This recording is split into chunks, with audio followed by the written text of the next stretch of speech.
자, 오늘부터 우리는 사도행전을 시작하겠습니다. 우리가 저저번 주까지는 요한복음을 마쳤는데요.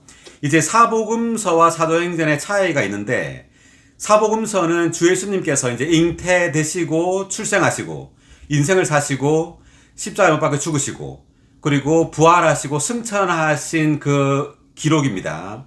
그런데 사도행전은 이제 승천하신 그리스도로부터 시작합니다. 사도행전의 이 저자가 누가인데요. 이 누가복음을 쓴 누가가 사도행전도 썼습니다. 그 누가복음을 쓴 이 누가는 누가복음을 쓰고 난 다음에 사도행전을 또 썼는데, 자, 왜냐하면은 누가복음은 주 예수님의 잉태부터 시작해서 주님의 승천까지의 기록을 하고 있어요. 자, 그래서 이제 승천 이후에 그리스도의 사역을 사도행전에서 기록하는 겁니다, 누가는. 그래서 우리가 사도행전을 볼 때 이제 그리스도께서 땅에서의 사역이 아니라요, 이제 그리스도의 승천 안에서의 하늘에 속한 사역을 이제 하시는 겁니다. 그래서 승천은 이제 끝이 아니라요, 시작입니다. 아주 큰 전환을 하고 있는 거예요. 아멘. 사복음서에서는 그리스도의 땅에 속한 사역이 있었다면, 이제 사도행전에서는 그리스도의 하늘에 속한 사역이 시작되는 거예요. 아멘. 아멘. 예, 놀랍죠? 이제 사도행전은 그리스도의 하늘에 속한 사역, 그리스도의 승천 안에서의 그리스도의 사역을 이제 계시하고 있습니다. 아멘. 아멘. 그래서 우리 사도행전의 주제를 한번 읽어볼까요? 여기 그 회복령에 나온 주제 다 같이. 부활하신 그리스도께서 승천 안에서 그 영에 의해 제자들을 통하여 하나님의 왕국인 교회들을 산출하시기 위해 번식하신. 예, 특별히 이제 다른 그 책들의 주제도 좋지만 이 사도행전의 이 주제는요, 굉장히 놀라운 문장으로 되어 있습니다. 제가 한번 다시 읽어보겠습니다. 부활하신 그리스도께서, 자, 마지막에 보니까 번식하심이죠. 자, 누가 번식하느냐 하면 부활하신 그리스도께서 번식하시는 거예요. 아멘. 예, 근데 어떻게 번식하냐면 승천 안에서 번식을 하십니다. 왜냐하면 그분은 이제 죽고 부활해서 승천 안에 계세요. 아멘. 아멘. 네, 그래서 승천 안에서 이제 사역하시는 겁니다, 주님은. 그런데 이 승천 안에서 어떻게 하느냐 하면 그 영에 의해 그분의 사역을 하세요. 아멘. 주님은 죽고 부활하셨죠. 부활하시고 난 다음에 주님은 그 영, 생명 주시는 영이 되셨습니다. 이제 이 생명 주시는 영이 제자들 안으로, 믿는 이들 안으로 들어갔습니다. 그래서 우리가 요한복음 20장 22절에 볼 때 주님이 부활하시고 난 다음에 제자들에게 성령을 받으십시오라고 말했죠. 네, 그래서 이 성령은 바로 생명의 숨이었습니다. 이 생명의 숨이 제자들 안에 들어감으로 이제 부활하신 그리스도는 그들 안에 생명으로 거하고 계십니다. 아멘. 아멘. 자, 그런데 사도행전에서 이제 그 영은 또다시 제자들에게, 이제 120명의 제자들, 성도들에게 부어지는데, 이것은 생명의 영의 방면이 아니라 능력의 영으로 부어져요. 자, 그것을 우리가 이제 계속 보겠습니다. 자, 그 영에 의해 제자들을 통하여 번식됩니다. 그러니까 제자들 안에 이제 그 영이 생명으로 안에 있고, 이제 위에는 능력의 영으로 제자들에게 임하게 되죠. 이제 이렇게 제자들을 통하여 이제 부활하신 그리스도는 하나님의 왕국인 교회들을 산출하기 위해 부활하신 그리스도를 번식합니다. 아멘. 아멘. 그래서 부활하신 그리스도의 이 번식은 무엇을 산출한다고요? 교회. 교회. 네, 교회들을 산출하는 겁니다. 근데 이 교회가 뭐죠? 여기 보니까 하나님의 왕국. 하나님의 왕국. 하나님의 왕국이죠. 바로 교회가 하나님의 왕국이라는 것을 우리가 또 설명하겠습니다. 아멘. 다시 한번 주제를 읽어볼까요? 부활하신 그리스도께서 승천 안에서 그 영에 의해 제자들을 통하여 하나님의 왕국인 교회들을 산출하시기 위해 번식하심.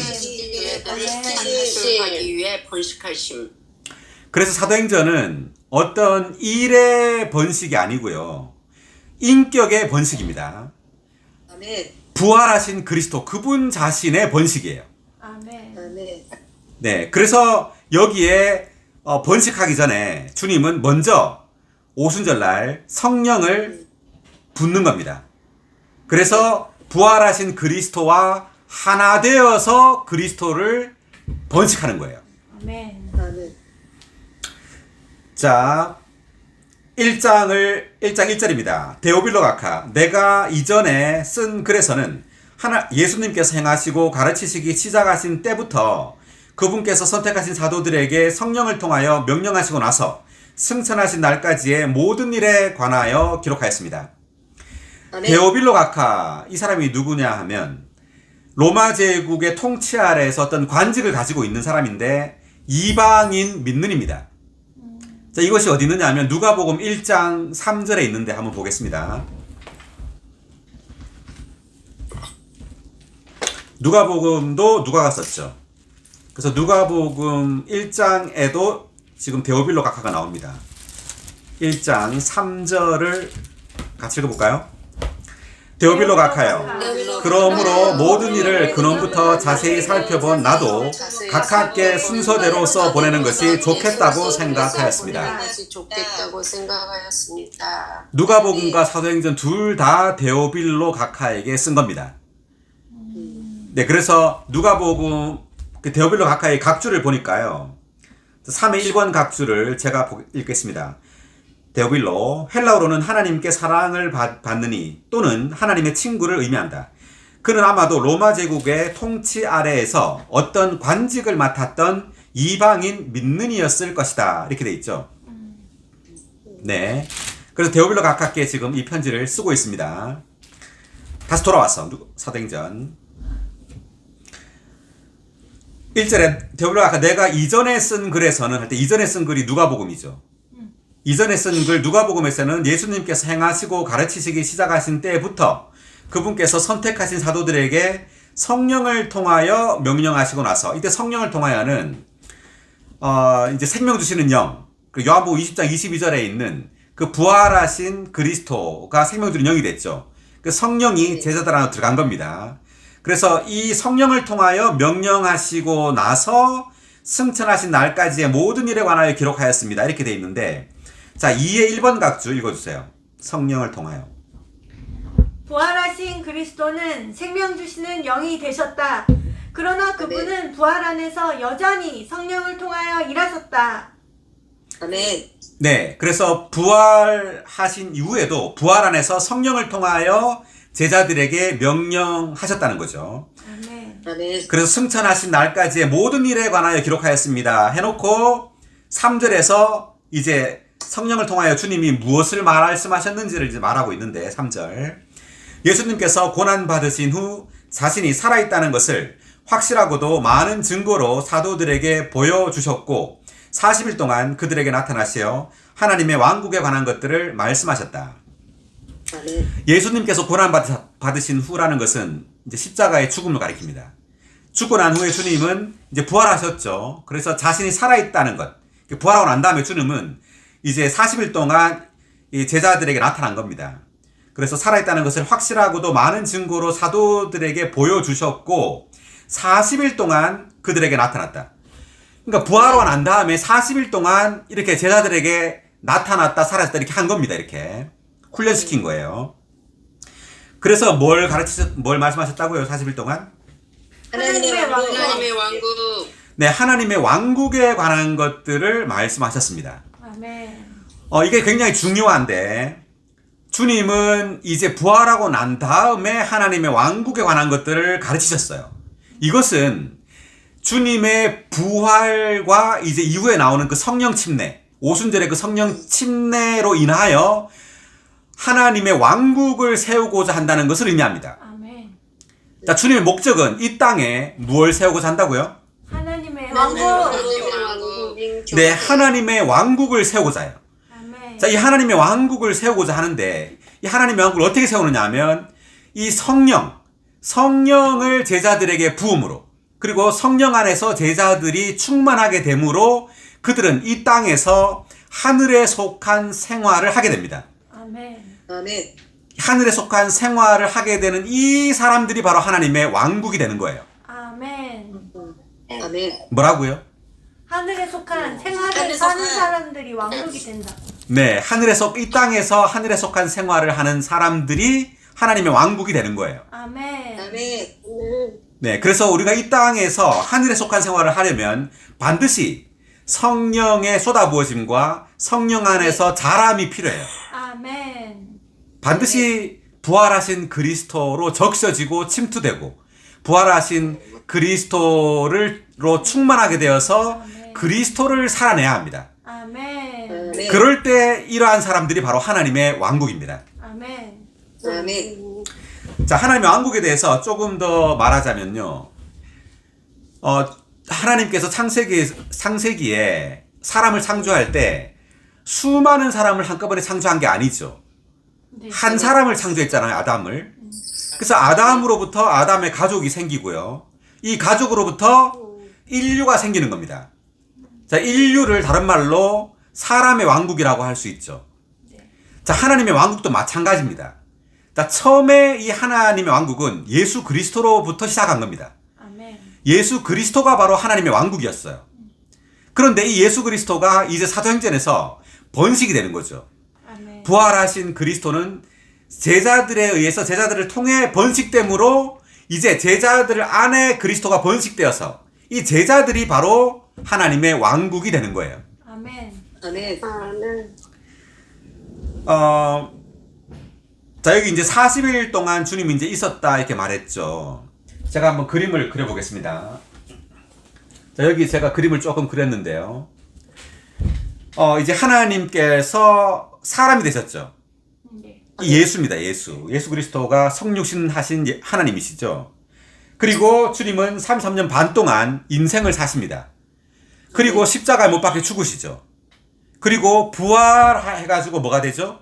생명 주시는 영. 생명 주시는 영. 자, 마지막 아담은 생명 주시는 영이 되셨습니다. 몇 장 몇 절이죠? 아멘. 15장 45절. 고린도전서 15장 45절. 네, 고린도전서 15장 45절이죠. 자, 이거 0.1초 만에 딱 나오죠. 아주 중요한 구절. 주님은 죽고 부활해서 뭐가 됐다고요? 생명 주시는 영. 네, 생명을 주시는 이 신성한 생명, 영원한 생명을 줄 수 있는 영이 되신 겁니다. 아멘. 이제 이 영이 요한복음 20장 22절에서 생명의 숨으로 제자들 안에 들어간 겁니다. 아멘. 아멘. 자, 그래서 생명 주시는 영이 되고 난 다음에, 자, 잘 보세요. 난 다음에 처음으로 만난 사람이 누구냐 하면 요한복음 20장에서 마리아입니다. 마리아를 무덤에서 만나죠. 승천하기 전입니다. 아버지께로 가기 전에 마리아를 만납니다. 그리고 네. 승천해요. 비밀한 승천이 있게 됩니다. 그날 마리아를 만난 이후에. 자, 비밀한 승천 여기 쓰겠습니다. 비밀한 승천이 있게 됩니다. 그리고 그날 저녁에 다시 제자들에게 와요. 아멘. 자, 제자들에게 옵니다. 그날 저녁에 제자들이 와가지고 여러분에게 평안이 있기를 이렇게 하죠. 그때 누가 없었죠?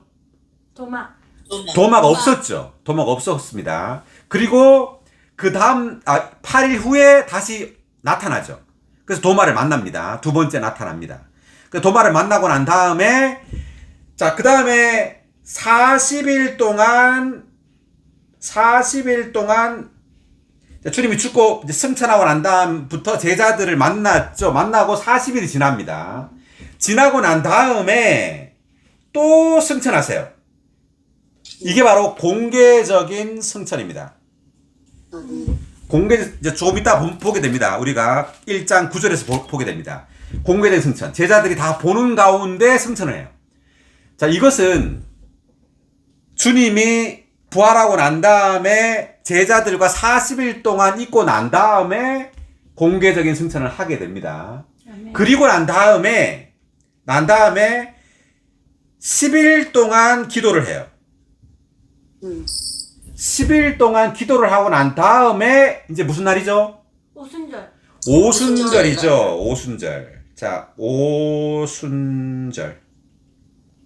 그래서 오순이라는 말이 50번째라는 뜻입니다. 50. 그러니까 주님이 부활하고 난 다음 50번째 되는 날, 그 영이 승천 안에 계신 그리스도에 의해서 그 영이 오순절날 쏟아 부어지죠? 쏟아 부어지시는요. 네, 오순절날 그 영이 쏟아 부어지게 됩니다. 아멘. 자, 요렇게 이제 돌아가는 겁니다. 자, 그래서 요때 생명 주시는 영이 되시고 나서 주님은 그 제자들에게 생명 주시는 영, 그 숨을 내쉬면서 그 영을 성령을 받으십시오 했잖아요. 요때 성령을 받으십시오 했죠. 요때 본질적인 영, 아멘. 본질적인 영이 제자들 안에 있게 되는 겁니다. 이게 요한복음 20장 22절이죠. 22절에서 본질적인 영이 제자들 안에 생명으로 들어가게 됩니다. 자, 그리고 50일이 지난 다음에 오순절날 그 영이 쏟아부어지죠. 자, 이것은 무슨 영이죠? 경륜적인 네, 경륜적인 영입니다. 신학적인 용어로. 자, 경륜적인 영. Amen. 자, 이것이 사도행전 2장입니다. 사도행전 2장에 경륜적인 영이 쏟아부어지는 겁니다. 그래서 경륜적인 영은 본질적인 영을 받은 제자들과 그 믿는 이들에게 쏟아부어지는 거예요. 아멘.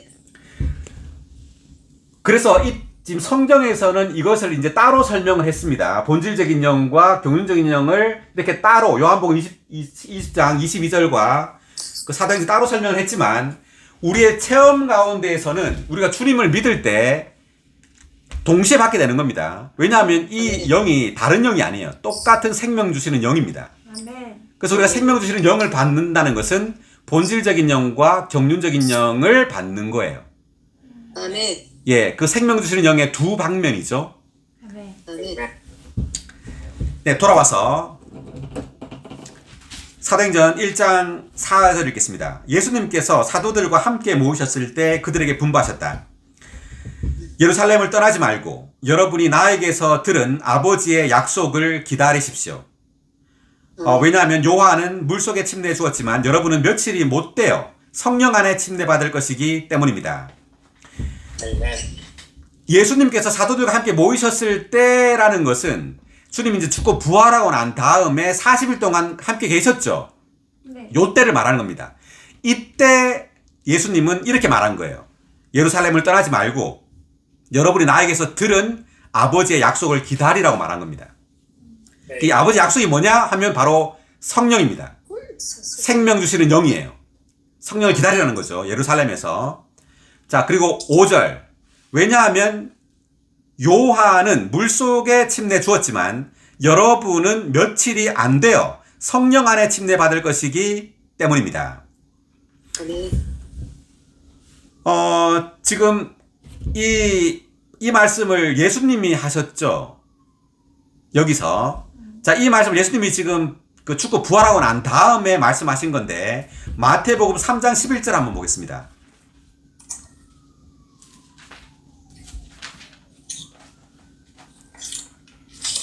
나는 여러분을 회개시키려고 물속에 침례 주지만 내 뒤에 오시는 분은 나보다 더 능력이 많으시니 나는 그분의 신을 들고 다닐 자격도 없습니다. 그분은 직접 여러분을 성령 안에 그리고 불 속에 침례 주실 것이요. 아멘. 네. 이 말씀은 지금 누가 한 거죠? 침례 요한. 김태희원. 예, 침례자 요한이 한 겁니다. 여기 지금 7절에 보니까 3장 7절에 보니까 요한은 많은 바리새인들과 사두개인들이 침례 주는 곳으로 오는 것을 보고 말하였다. 독사의 자손들이여 누가 여러분에게 닭을 진노를 피하라고 일러 주었습니까? 예, 침례자 요한이 지금 누구 보고 독사의 자손들이라고 그랬어요? 바리새인, 사두개인. 바리새인과 사두개인. 사두개인. 네, 바리새인들, 사두개인들한테 독사의 자손들이라고 말했네요. 네, 이렇게 보면 참 나쁜 사람들 같죠. 그런데 이 당시에는 존경받는 사람들이었습니다. 이 사람들이 율법을 가르치는. 자, 그런데 이 사람들에게 이렇게 말하고 난 다음에 11절에서 요한이 하는 말이 나는 물속에 침례 주지만 이제 그분은 직접 여러분을 성령 안에 또는 불 속에 침례 준다 그러죠. 네, 그래서 예수님을 믿는 이들에게는 성령 안에 우리가 침례 받을 것이고 믿지 않는다면 어디 속에요? 불 속에. 불 속. 불못. 예, 불못에 침례 받는다는 거죠. 아멘. 아멘. 네, 그래서 이 말을 지금 마태복음 3장에서는 침례자 요한이 말했지만 지금 사도행전 1장 5절에서는 예수님께서 마지막에 이제 부활하고 난 다음에 사도들에게 이 말씀을 하고 있어요. 그래서 아버지의 약속을 기다리라는 말은 바로 성령 안에 침례가 곧 있을 것이다. 이것이 바로 오순절입니다. 오순절이 이제 10일 후에 오순절이 오죠. 그때 바로 성령 안에 침례가 이제 온다는 거죠.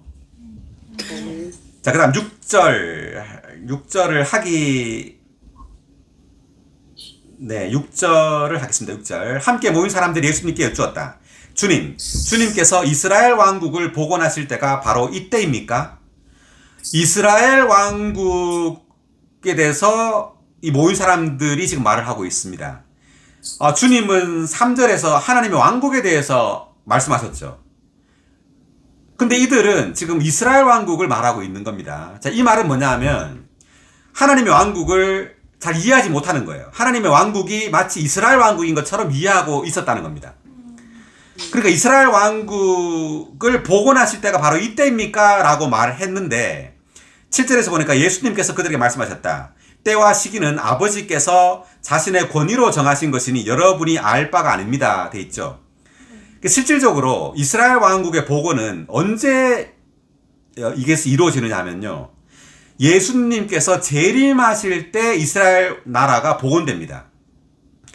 자, 스가랴서 12장 10절을 보겠습니다.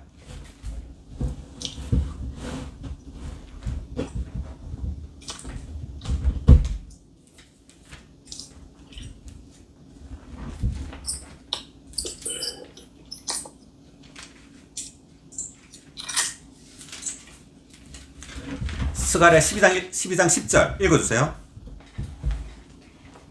내가 다윗 집과 예루살렘 주민 위에 은혜와 강구의 영을 부어주겠다. 그들은 나를 곧 그들이 찔렀던 일을 바라보며 그를 두고 통곡하기를 외아들을 위하여 통곡하듯 하며 그를 두고 슬피 울기를 맏아들을 위하여 슬피 울듯 할 것이다. 네. 지금 10절을 보니까 다윗 집과 예루살렘 주민 위에 무엇을 부어주겠다고요? 은혜와 강구의 영. 은혜와 간구의 영을 부어준다 그랬죠. 자, 각주를 보겠습니다. 10의 1번 각주 읽어주세요. 사도행전 2장에서 하나님께서 모든 육체 위에 그분의 영을 부어주셨을 때 3,000명이 구원을 받았다. 그러나 하나님께서 예루살렘 주민들에게 은혜의 영을 부어주실 때에는 수많은 이스라엘 사람들, 심지어 그때 살아있을 이스라엘 족속 전체가 구원을 받을 것이다. 네, 여기까지. 그러니까 하나님께서 예루살렘 주민들에게 은혜의 영을 부어주신다고 말했습니다. 그때는 수많은 이스라엘 사람들, 심지어 그때에 살아있을 이스라엘 족속 전체가 구원을 받을 것이다. 돼 있죠? 네. 네. 그러니까, 그리고 그 뒤에 뒷장에 각주를 제가 읽겠습니다. 마지막 구절 보니까. 적그리스도와 그의 군대의 공격을 받고도 살아남은 이들, 곧 예루살렘 주민의 절반은 이미 하나님 아닌 다른 모든 것에 대해 입맛을 잃고 회개하였을 것이므로 3일 하나님을 자신들의 누림으로 받아들일 수 있도록 그들을 위해 은혜의 영께서 부어지실 것이다. 우리가 이제 그 스가랴서 지금 12장과 14장을 보면요. 이스라엘의 어떤 복원에 대해서 주님이 설명하고 있는 장면이 나옵니다. 각주를 보면. 지금 방금도 읽었지만 더 자세하게 나오는데, 즉 3년 반의 대환란, 마지막 대환란이 끝난 다음에 주님이 재림을 하게 됩니다. 그때 이스라엘 나라가 복원되게 돼요. 네. 자, 조금 이따가 조금 더 보겠습니다. 자, 어쨌든 이스라엘 왕국이 복원될 때는 바로 주님 3년 반 대환난 후에 적그리스도에 의해 핍박을 당한 이후에 주님이 재림하셔서 이스라엘 나라를 복원하게 됩니다. 자, 7절. 예수님께서 그들에게 말씀하셨다. 때와 시기는 아버지께서 자신의 권위로 정하신 것은 여러분이 알 바가 아닙니다. 그러나 성령께서 여러분 위에 임하시면 여러분이 능력을 받아 예루살렘과 온 유대와 사마리아에서 그리고 땅 끝까지 이르러 내 증인이 될 것입니다. 아멘. 8절을 다 같이. 그러나 성령께서 여러분 위에 임하시면 여러분이 능력을 받아 예루살렘과 온 유대와 사마리아에서 그리고 땅 끝까지 이르러 내 증인이 될 것입니다. 아멘. 할렐루야. 아멘. 할렐루야. 아멘. 아멘. 자, 지금 성령께서 여러분 위에 임하시면이라고 돼 있는데 여러분 위에라고 돼 있죠. 요한복음 20장 22절에서는 제자들 안에 숨으로 성령이 들어갔고요.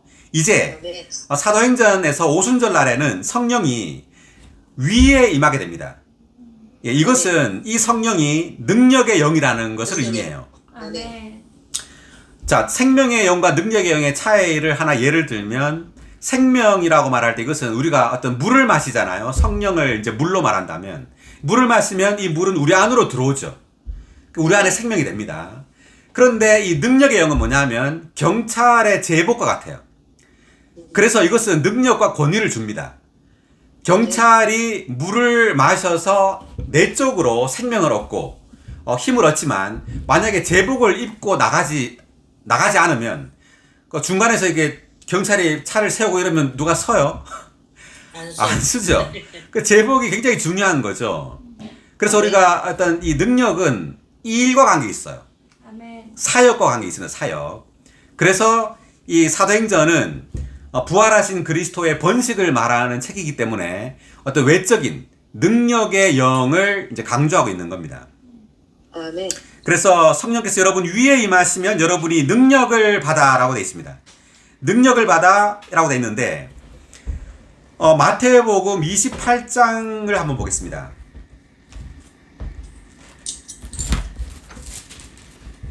28장 18절 19절 20절까지 읽어보겠습니다. 다 같이. 예수님께서 제자들에게 가까이 제자들에게 오셔서 가까이 말씀하셨다. 하늘과 땅의 모든 권위가 나에게 주어졌습니다. 그러므로 여러분은 가서 모든 민족을 나의 제자로 삼아 아버지와 아들과 성령의 이름 안으로 침례를 주고 내가 여러분에게 명령한 모든 것을 지키도록 그들을 가르치십시오. 보십시오. 나는 이 시대가 종결될 때까지 항상 여러분과 함께 있습니다. 될 때까지 항상 여러분과 함께 있습니다. 아멘. 지금 마태복음 마지막 장인데 여기서 18절에 보니까 하늘과 땅의 모든 권위가 예수님께 주어졌습니다. 아멘. 네. 자, 권위가 주어졌고 이 승천하신 그리스도는 다만 하늘에만 다만 머물러 있는 것이 아니고요. 승천의 의미는 바로 그분께 모든 능력과 권위가 있다는 것을 의미합니다. 승천은. 아멘. 그래서 하늘과 땅의 모든 능력과 권위가 주 예수님께 주어졌습니다.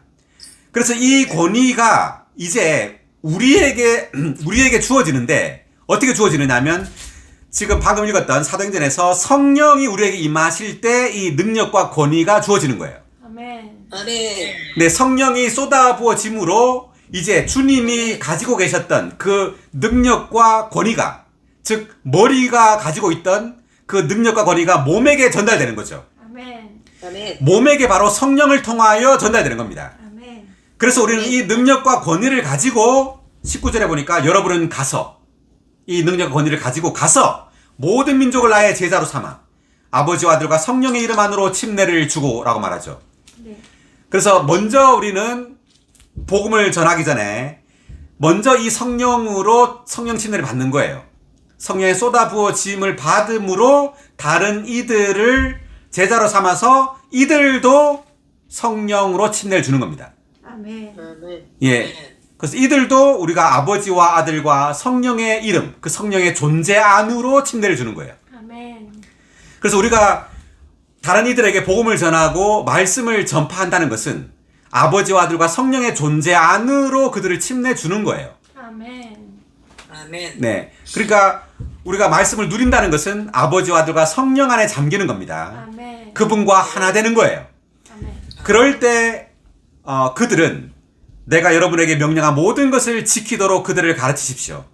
그래서 주님이 명령한 모든 것들을 우리가 어떻게 지킬 수 있느냐 하면 아버지와 아들과 성령의 그 존재로 적셔지고 침투됨으로 주님의 말씀을 지킬 수 있다는 거죠. 아멘. 아멘. 그럴 때 우리는 하나님의 왕국이 되는 겁니다. 아멘. 네, 하나님의 백성이 되는 거죠. 예, 보십시오. 내가 이 시대가 종결될 때까지 항상 여러분과 함께 있습니다. 이렇게 마태복음이 끝나게 됩니다. 아멘. 네, 다시 돌아와서 자, 8절이 중요한데, 자, 8절에서 능력을 받아, 여러분이 능력을 받아라고 말할 때 이것은 그리스도의 부활 안에서의, 승천 안에서의 그 능력과 권위입니다. 능력과 권위를 성령을 통해 받는다는 거죠. 받아서 예루살렘과 온 유대와 사마리아에서 그리고 땅 끝까지 이르러 내 증인이 될 것입니다. 여기 장소가 지금 몇 군데 나오죠? 예루살렘, 온 유대, 사마리아, 땅끝. 예, 점점점 이렇게 확산되고 있죠. 예루살렘을 중심으로 해서 유대로 퍼져나가고 이제 이방 땅인 사마리아로 가고 또 더 먼 이방 땅인 땅 끝까지 이르러야 된다는 거죠. 이 복음이 이르러서 내 증인이 될 것입니다. 아멘. 증인 8의 1번 각주를 먼저 읽어보겠습니다. 8의 1번 여러분 위에 할 때 이 각주가 있네요. 이것은 아멘. 여러분 아내와 다르다. 성령은 주님께서 부활하신 날 제자들 안으로 불어 넣어져 본질적으로 그들에게 생명의 영이 되셨다. 동일한 성령께서 오순절날 제자들 위에 임하시어 경륜적으로 그들에게 능력의 영이 되셨다. 네, 보니까 네. 아까 이제 설명한 내용입니다. 요한복음 20장 22절에서는 생명의 영이죠. 그리고 지금 이제 사도행전 2장에서는 능력의 영입니다. 능력의. 네. 그래서 이것이 두 다른 영이 아니라 한 영의 두 방면입니다. 아멘. 아멘. 네. 그리고 여기 내 증인이 된다고 할 때 증인에 대한 각주를 8의 3번 각주를 읽어볼까요? 아멘. 직역하면 순교자들, 그들은 부활하시고 승천하신 그리스도에 대한 생생한 증거를 짊어진 생명 안에 있는 사람들로서 단순히 문자적인 교리만을 전파하는 설교자들과는 다르다. 잠깐만요. 육체가 되신 자, 그러니까 여기 보니까 여기 증인들이라고 할 때 이 증인이라는 말은 단순히 이제 설교자들과는 다르다는 거죠.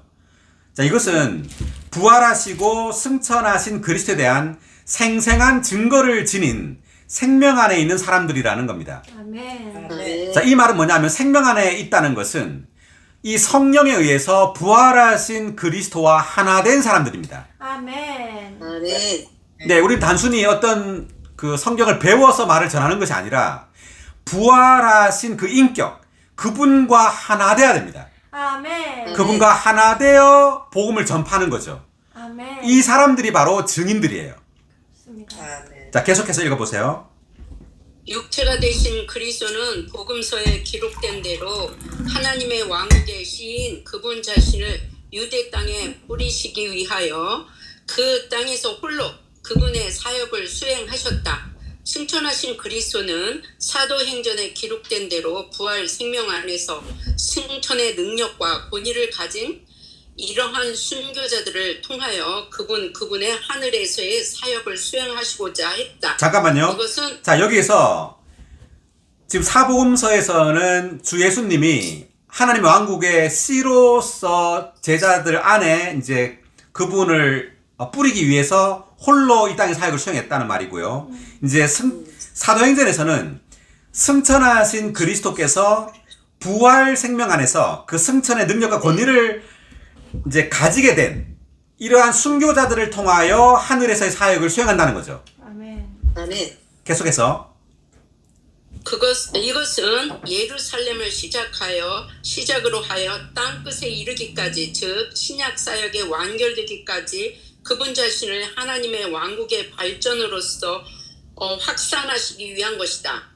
사도행전의 사도들과 제자들은 모두 이러한 그분의 순교자들, 곧 그리스도의 증인들이었다. 네.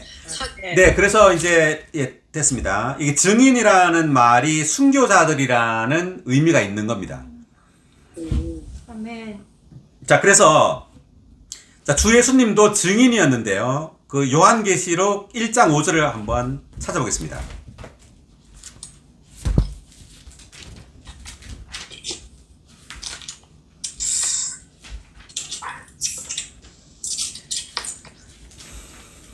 또 신실한 증인이시자 죽은 사람들 가운데 가장 먼저 나신 분이시며 땅의 왕들의 통치자이신 예수 그리스도께서 여러분에게 은혜와 평안을 주시기를 바랍니다. 우리를 사랑하시어 그분 자신의 피로 우리를 우리의 죄들에서 해방시켜 주셨을 뿐 아니라 아멘. 여기 보니까 신실한 증인이시자라고 나오죠. 네. 그래서 주 예수님께서 누구라고요? 신실한 신실한 네, 신실한 증인이었답니다. 신실한 증인. 지금 신실한 증인이 우리 안에 있는 겁니다. 아멘. 할렐루야. 네, 신실한 증인이 우리 안에 지금 생명 주신 영으로 우리 안에 내주하고 있어요. 아멘. 자, 그래서 우리도 반드시 증인들이 돼야 되죠. 아멘. 그 사도행전 7장에 보면 그 증인으로서 순교한 한 사람이 나오는데 누굴까요? 스테반? 네, 스데반입니다. 사도행전 7장 56절 한번 볼까요?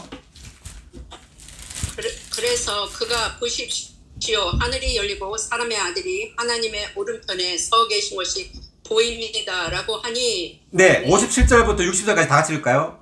그들이 큰 소리를 지르며 귀를 막고 한마음한 뜻으로 스데반에게 달려들어 성 밖으로 끌어내어 돌로 쳤다. 증인들은 겉옷을 벗어 사울이라는 청년의 발 앞에 두었다. 그들이 스데반을 돌로 치니 스데반이 주님을 부르며 주 예수님 나의 영을 받아주십시오 라고 말하였다. 그리고 무릎을 꿇고 큰 소리로 부르짖었다. 주님 이 죄를 그들에게 돌리지 마십시오. 이 말을 하고 스데반은 잠들었다. 이 말을 하고 스테반은 잠들었다. 네, 스데반은 증인으로서 순교했습니다. 아멘. 네, 그래서 주님을 증거하고 난 다음에 이렇게 돌에 맞아서 죽게 되죠. 예, 여기에 이제 증인의 어떤 예가 나오고요. 58절에 보니까 성 밖으로 끌어내어 돌로 쳤다. 증인들은 겉옷을 벗어 사울이라는 청년을 발 앞에 두었다. 할 때 이 증인들이 나오는데 이때 증인들은 예수님의 증인들이 아니라 거짓 증인들을 가리킵니다. 그 요한복음 사도행전 6장 13절에 거짓 증인들이라고 나옵니다. 우리 나중에 한번 찾아볼게요. 요거 할 때. 자, 다시 돌아와서. 자, 8절을 방금 했는데 자, 땅 끝까지 이르러 내 증이 될 것이다 라고 말했고요. 우리가 여기서 하나 짚고 넘어가야 될 것은 땅 끝까지라고 말했다는 것은 이방인들에게도 이 복음이 전파된다는 뜻입니다. 아멘. 네, 유대인들뿐만 아니라요. 예루살렘과 온 유대와 사마리아 그리고 땅 끝까지 이르러 내 증이 된다. 이 말은 이방인들도 이 복음 즉 하나님의 왕국에 참여한다는 말입니다. 이 복음을 통해서. 자, 그런데 이 이방인들에게 복음이 전파되는 이 문제에 있어서 나중에 사도행전에서 보면 문제가 발생해요. 예, 이 이방인들에게 복음을 전하면 안 된다, 전해야 된다, 막 이런 어떤 문제가 발생하게 됩니다. 자, 이상이 없는 거죠. 분명히 주님이 말했는데도 여기서. 넘어가서 9절. 예수님께서 이 말씀을 하시고 그들이 지켜보는 가운데 들려 올라가시니 구름이 그분을 감싸 보이지 않게 하였다. 이게 바로 공개적인 승천입니다. 공개적인 승천. 그러니까 비밀한 승천은 어디 있었다 그랬죠? 요한복음 20장에서 있었습니다. 예, 마리아를 만나고 난 다음에 비밀하게 승천했다 그랬죠. 자, 여기 이제 9절에서는 40일 후에 주님이 하늘로 승천하는 겁니다. 아멘. 네. 자, 그 다음 10절. 예수님께서 올라가실 때 그들이 눈여겨 하늘을 쳐다보고 있는데 보아라. 흰옷을 입은 두 사람이 그들 곁에 서서 말하였다. 갈릴리 사람 여러분, 왜 하늘을 쳐다보고 서 있습니까?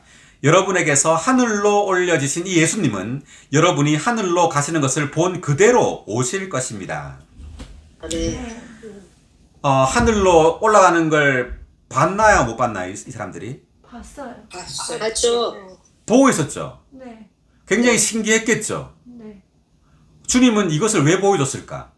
자, 이것은 앞으로의 주님의 이 사역, 앞으로의 제자들의 사역은 승천 안에서의 사역이라는 것을 가르쳐 주는 겁니다. 그러니까 하늘에 속한 사역이에요. 아멘. 자, 그렇기 때문에 이들의 복음 전파, 사도들의 복음 전파의 특성은 반드시 하늘에 속해야 돼요.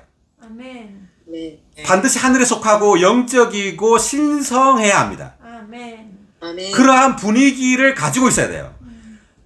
그럴 때 이 복음을 받는 이 사람들은 하늘에 속한 삶을 살게 됩니다. 아멘. 아멘. 그래서 이 승천을 받다는 것은 굉장히 중요합니다.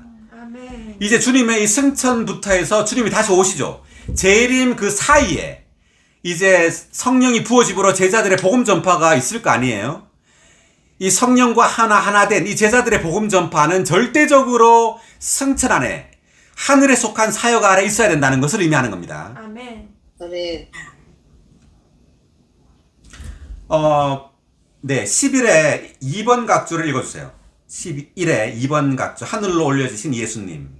아멘. 누가의 복음서는 주님의 승천으로 끝나고 그의 사도행전은 주님의 승천으로 시작된다. 자, 잠깐만요.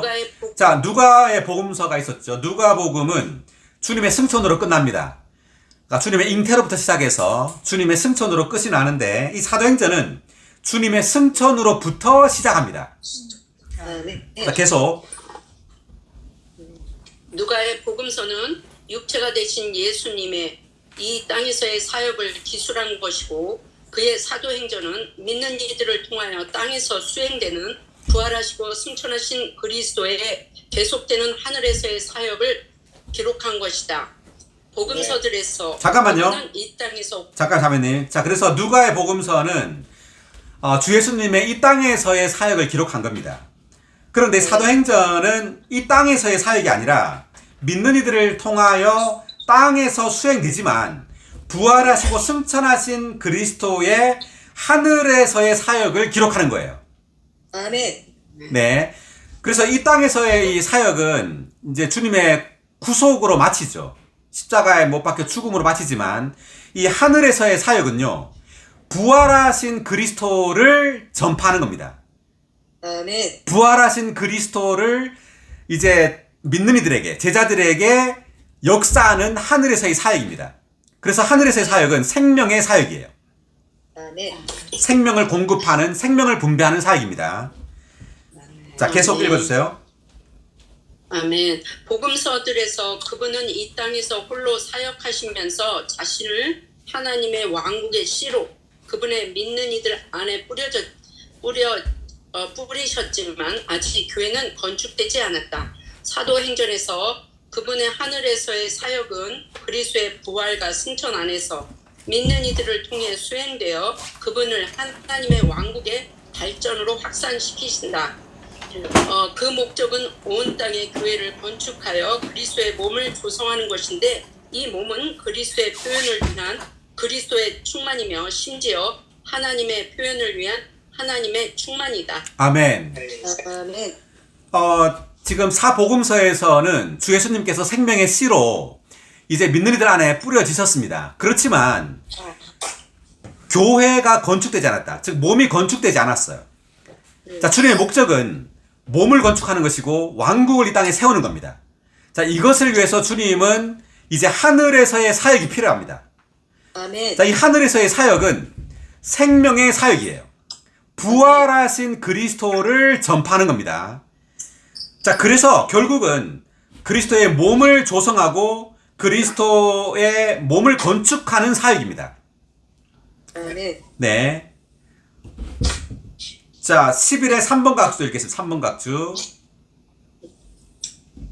그리스도의 승천에 대한 이 이상은 그분 자신에 대한 제자들의 믿음과 그분께서 죽음과 부활을 통하여 그들을 위해 이루신 모든 일에 대한 제자들의 믿음을 강화시켰다. 자, 잠깐만요.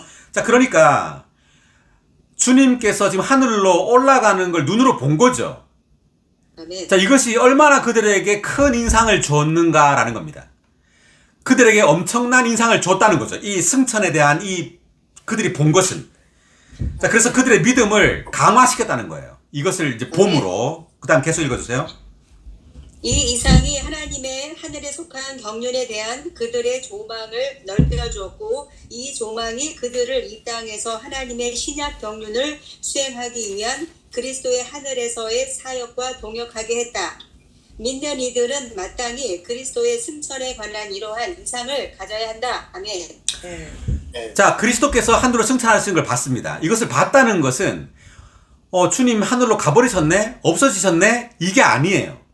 주님은 승천 안에서 지금 믿는 이들, 이 땅에서 그 영의 쏟아부어짐을 받은 이들과 함께 사역을 하고 있다는 거예요. 아멘. 네, 그래서 이 땅에서 이 사역을 하는 제자들은요, 반드시 하늘에 계신 그리스도, 승천 안에 계신 그리스도와 동력해야 한다는 겁니다. 아멘. 그렇습니다. 자, 그 다음 11에 4번 각주 읽어주세요. 그 밑에. 그리스도는 사람의 눈에 보이게 올리브 산에서 구름을 타고 승천하셨다. 동일하게 그분은 눈에 보이게 구름을 타고 올리브 산에 돌아오실 것이다. 아멘. 아멘. 자, 주님께서 지금 그 승천하신 그 장소가 어디란 말이에요? 올리브산. 네, 올리브산이라는 걸 어떻게 알 수 있죠? 12절에 나옵니다. 12절 읽어볼게요. 그 후 제자들이 올리브산이라 불리는 산에서 예루살렘으로 돌아왔다라고 돼 있죠. 그래서 올리브산에서 지금 예루살렘으로 돌아온 겁니다. 올리브산에서 주님이 승천하신 거예요. 아멘. 자, 구약 성경을 한번 찾아보겠습니다. 스가랴서 14장 3, 4절.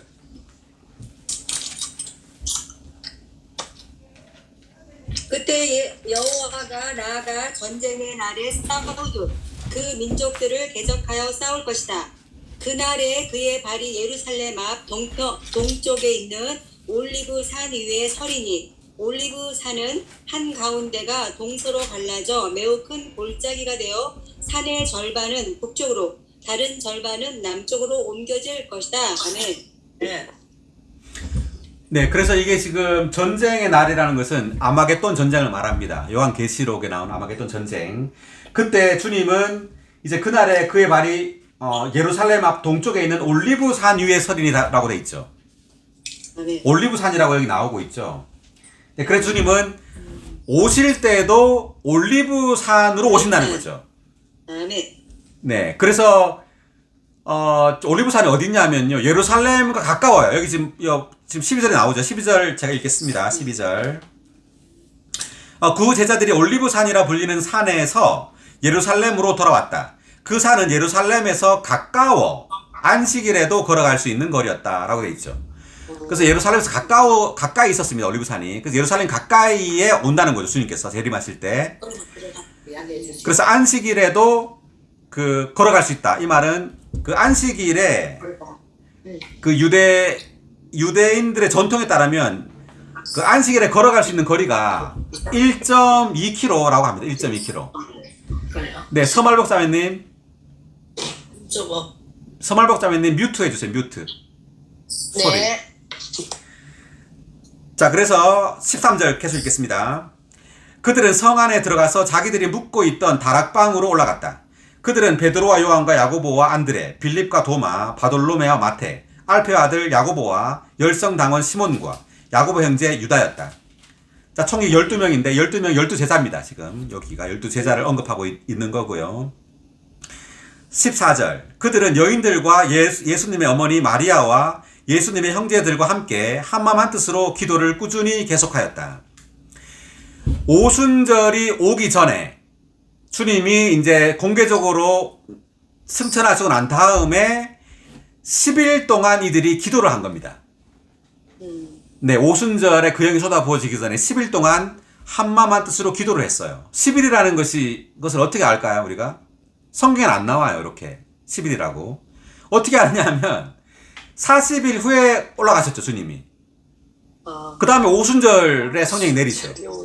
그러니까 10일 남았죠, 이렇게. 그러니까 10일 동안 기도한 것이 되는 겁니다.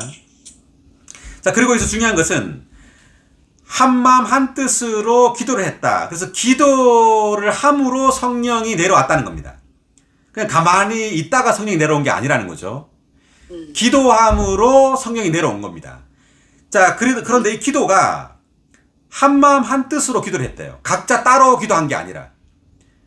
그래서 다음 구절에 보면 120명이 이제 함께 기도를 했는데, 한마음 한뜻이라는 이 단어가 그 헬라어로 호모시마돈이라는 단어입니다. 호모라는 단어는 같다라는 뜻이고요. 같다. 그래서 시마돈이라는 단어는 생각, 뭐 의지 또는 목적, 혼, 마음 이런 뜻입니다. 그래서 생각과 어떤 목적 이런 혼이 같다는 뜻입니다. 그렇게 한마음 한뜻이라는 단어가 호모시마돈이라는 단어로서 이렇게 생각이 같다는 뜻이에요. 그리고 이것이 의미는 내적 존재 안에서의 조화라는 뜻입니다. 이게 내적 존재. 우리가 하면 기도할 때 다만 외적으로 뭐 이렇게 같이 기도한다고 이 한마음 한뜻이 아니라 내적 존재 안에서 조화가 있다는 뜻입니다. 아멘. 아멘. 예, 내적 느낌의 조화 이런 뜻이고요. 아멘. 이제 그런 말이 있잖아요. 한 사람의 개인의 축복은 겸손으로부터 오고, 단체의 축복, 몸의 축복은 동심합의로부터 온다. 이런 말이 있죠. 그래서 우리가 교회가 축복을 얻으려면 한마음 한뜻이 돼야 된다라는 겁니다. 그래서 시편 133편에 보면 형제들이 연합하여 동거함이 어찌 그리 아름다운 거라는 말이 나오죠. 어찌 그리 선하고 아름다운 네. 네. 네, 그래서 이 지금 한마음 한뜻으로 기도를 함으로 이들이 하나 되어 기도를 했는데, 그래서 이 사도행전에서의 이런 복음 전파는요, 개인적인 활동이 아니에요.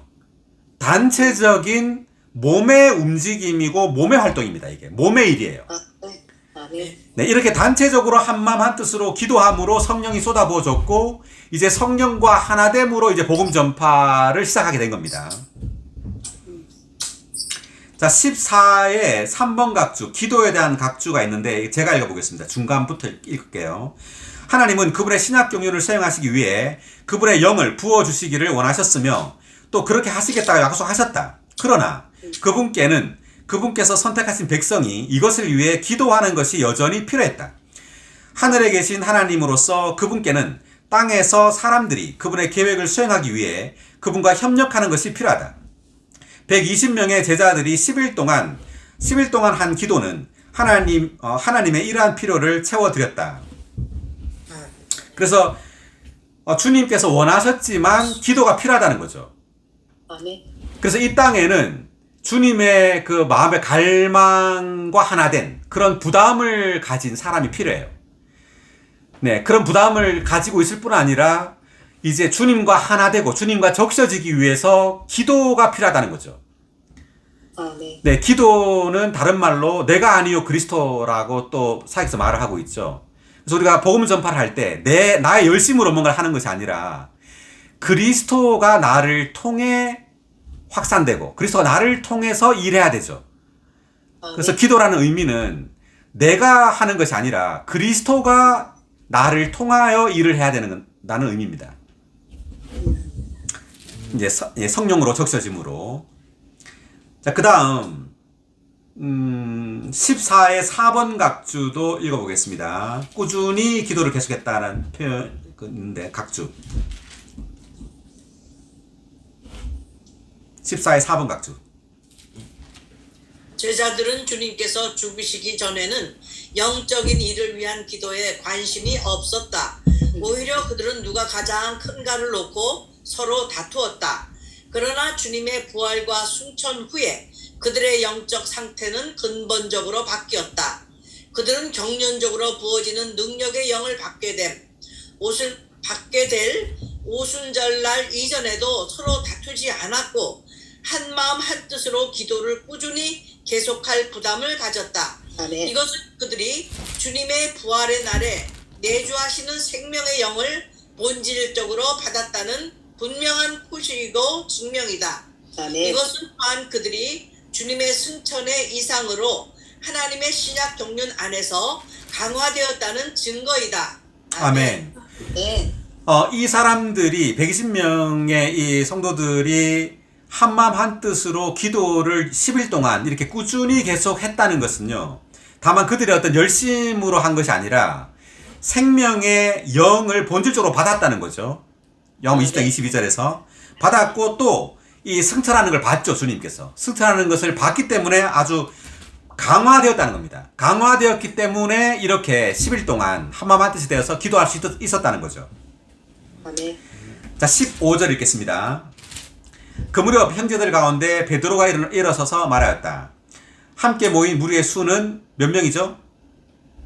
120명. 120명. 네, 120명 가량이었다라고 돼 있죠. 120명. 형제 여러분, 예수님을 잡아간 사람들의 앞잡이가 된 유다에 관하여 성령께서 다윗의 입을 통해 미리 말씀하신 성경이 이루어질 수밖에 없었습니다. 자, 이 베드로가 지금 말하고 싶은 것은 뭐냐 하면은 지금 그 유다가 예수님을 배반한 유다를 대신할 사람을 뽑자는 겁니다. 예, 12명을 맞추자는 거죠. 그래서 구약의 이스라엘 백성도 12지파였죠. 네. 신약의 사도들도 12명인 겁니다. 아멘. 네, 그래서 10이라는 숫자가 어떤 주님의 어떤 백성을 가리키는 어떤 그런 숫자, 완전의 숫자라고 할 수 있습니다. 네. 17절. 유다는 우리들 가운데 한 사람으로서 이 사역의 한 몫을 담당했던 사람입니다. 이 사역이라는 말이 나오는데, 이 사역. 그러니까 하나의 유일한 사역이라는 말입니다. 하나 유일한 사역인데, 이 사역은 뭐냐 하면, 사역이란 말의 의미는요, 서비스 또는 공급하다, 봉사하다 이런 뜻입니다. 그러니까 우리가 뭘 가지고 다른 이들에게 서비스할 것이냐? 그리스도죠. 부활하신 그리스도를 공급하는 것이 바로 사역이에요. 네. 그래서 우리는 다른 이들에게 오직 한 종류의 음식만을 공급하는 겁니다. 그 한 종류의 음식이 뭐죠? 그리스도입니다. 그리스도. 부활하신 그리스도를 공급하는 거예요. 아멘. 18절. 그런데 이 사람이 불의의 삭수로 밭을 산 후 거꾸로 떨어져서 배가 터지고 내장이 모두 쏟아져 나왔습니다. 유다를 말하는 겁니다. 예루살렘에 사는 모든 사람이 이 일을 알게 되어 그 밭을 그들의 지역으로 아겔다마라고 했는데 그 말은 피의 밭이라는 뜻입니다. 이러므로 시편에는 그의 처소를 황폐하게 하시고 그 안에 거하는 사람이 없게 하십시오. 또 그의 감독의 직분을 다른 사람이 차지하게 하십시오라고 기록되어 있습니다. 그러므로 주 예수님께서 우리 가운데 드나드시던 동안에 곧 요한이 침례를 주던 때부터 시작하여 예수님께서 우리를 떠나시어 올려지시던 날까지 우리와 항상 함께 다니던 사람들 중에 하나가 우리와 함께 예수님의 뭐의 증인요? 부활의 증인. 부활의 증인. 네, 예수님의 부활의 증인이 되어야 합니다. 이렇게 말했습니다. 네. 그래서 이 12번째 제자를 뽑는 데 있어서 중요한 건 뭐냐면은요. 어떤 뛰어난 은사나 어떤 능력이 중요한 게 아니라 우리와 항상 함께 다니면서 시작부터 요한이 침례를 주던 때부터 예수님이 승천하신 때까지 그 예수님을 본 사람들이에요. 자, 이 사람들 중에 이제 제자가 마지막 제자가 12번 제자를 뽑아야 된다는 거죠. 그래서 이 사람들이 하는 일이 뭐냐면은 예수님의 부활의 증인이 되어야 된다 이렇게 말했습니다. 아멘. 그러니까 모세 율법의 증인이 아니라 예수님의 부활을 증거해야 된다는 말이죠. 아멘. 그러니까 예수님의 부활만을 전했다는 의미가 아니에요. 자, 예수님의 부활이 가지는 그 의미는요. 그러니까 예수님의 이 땅에서의 삶 전체를 간증하는 건데, 그러니까 태어날 때부터, 그러니까 주님이 요한이 침례 준 때부터 승천하시던 때까지의 그 모든 일을 증거하는 거죠. 증거함에 있어서 초점이 뭐란 말이에요? 부활이라는 거예요. 부활의 부활이 그 중심에 있는 겁니다. 아멘. 부활만을 전했다는 말이 아니라 부활을 그 초점과 중심으로 해서 전했다는 말이에요. 왜냐하면 부활이 그만큼 중요한 겁니다. 주님은 부활함으로 생명 주시는 영이 되어서 이제 믿는 자들에게 생명을 준 거죠. 부활함으로 거듭나게 되고, 네, 부활함으로 그 모든 새 창조가 발생하게 된 겁니다. 산출되게 된 거예요. 할렐루야. 그렇습니다. 그 요한복음 14장, 15장, 16장에서 이제 주님의 부활을 통해서 요한복음 14장에서는 하나님의 거처가 산출되고, 15장에서는 네. 포도나무가 산출되고, 16장에서는 새 아이, 어린 아이가 산출되고, 그 17장에서는 그 영광스럽게 되면서 아들의 영광스럽게 됨에 대해서 기도하잖아요. 그 모든 것들이 다 부활로 인하여 발생하는 거예요. 네, 그래서 우리가 예수님을 증거할 때 예수 그리스도의 부활이 바로 그 초점입니다. 아멘. 아멘. 자, 22의 1번 각주 부활의 증인 읽어볼까요? 22 1번 각주. 주님의 부활이 사도들의 증언의 초점이었다. 주님의 부활은 이전에 그분께서 육체가 되신 것과 그분의 인성과 이 땅에서의 인간 생활과 하나님께서 정하신 죽음을 암시하고 네, 잠깐만요. 있을 자, 그러니까 예수님의 부활은 부활 이전에 육체 대심, 인성, 인간 생활, 죽음 이 모든 것들이 여기에 암시되어 있다는 겁니다. 그러니까 주님이 부활했다는 걸 말하려면 죽었다는 걸 말해야 되죠. 예, 죽음이 있기 전에 뭐가 있었어요? 인생이 있었겠죠. 아멘. 예, 그리고 성육실이 있었을 테고 이 모든 것들이 다 암시되어 있다는 겁니다. 자, 그 다음 계속. 아멘. 앞으로 있을 그분의 승천과 하늘에서의 사역과 행정 및 그분의 돌아오심을 암시한다. 네, 그러니까 이것도 마찬가지죠. 부활 이후에 주님은 승천하셨고, 그리고 하늘에서의 사역이 있고, 행정이 있고, 또 그분은 돌아오실 거라는 것. 이것을 다 예수님의 부활이라는 이 말에 다 암시되어 있다는 뜻입니다. 아멘. 계속. 이와 같이 모든 것의 주님이신 예수 그리스도에 대한 사도들의 증언은 사도행전 전체에서 묘사된 것처럼 모든 것을 포함한 것이었다. 그들은 성경 전체에 계시된 대로 모든 것을 포함하신 그리스도를 전파하고 공급했다. 아멘. 네, 한마디로 말하자면 이제 신약 시대에서는요, 율법을 지키라고 전하는 것이 아닙니다. 예수 그리스도를 전파하는 거예요. 아멘. 자, 우리 심지어 선을 전파해서도 안 됩니다. 선하게 사세요, 도덕적으로 사세요. 그 모든 것들은 선악 지식나무에 속한 거예요. 우린 반드시 생명나무를 전해야 됩니다. 생명이신 그리스도를 전파해야 돼요. 자, 23절. 그러자 그들이 두 사람을 추천하였는데 한 사람은 바사바라고도 하고 유수도라는 별명을 가진 요셉이었으며 또 한 사람은 마띠아였다. 자, 두 사람 있네요. 한 사람은 요셉, 한 사람 마띠아. 그들이 기도하였다. 모든 사람의 마음을 아시는 주님, 이 두 사람 중에 주님께서 선택하신 한 사람을 밝히 보여주시어 이 사역과 사도 직분을 대신하게 하십시오. 유다는 이것을 버리고 제 갈 곳으로 갔습니다. 이 두 사람을 이제 선택하기 위해서 주님께 기도를 할 때 지금 뭐라고 말했냐면 모든 사람의 마음을 아시는 주님이라고 했죠. 아멘. 그래서 주님이 이 두 사람 중에 선택할 때 이들의 마음을 본다는 겁니다. 자, 요셉과 마띠아라는 이 사람의 마음이 주님께 있느냐 그렇지 않은가. 자, 이것을 보고 선택을 주님이 하시는 거죠. 그리고 25절에서 이 사역 그리고 사도 직분을 대신하게 했다라고 말했는데, 자, 이 사역은 그리스도를 공급하는, 부활하신 그리스도를 번식하는 사역입니다. 그리고 사도라는 말의 뜻은 보내어진 사람이란 뜻이에요. 보내어진 사람, 사도. 마태복음 10장 2절을 잠깐 보고 넘어가겠습니다. 마태복음 10장 2절.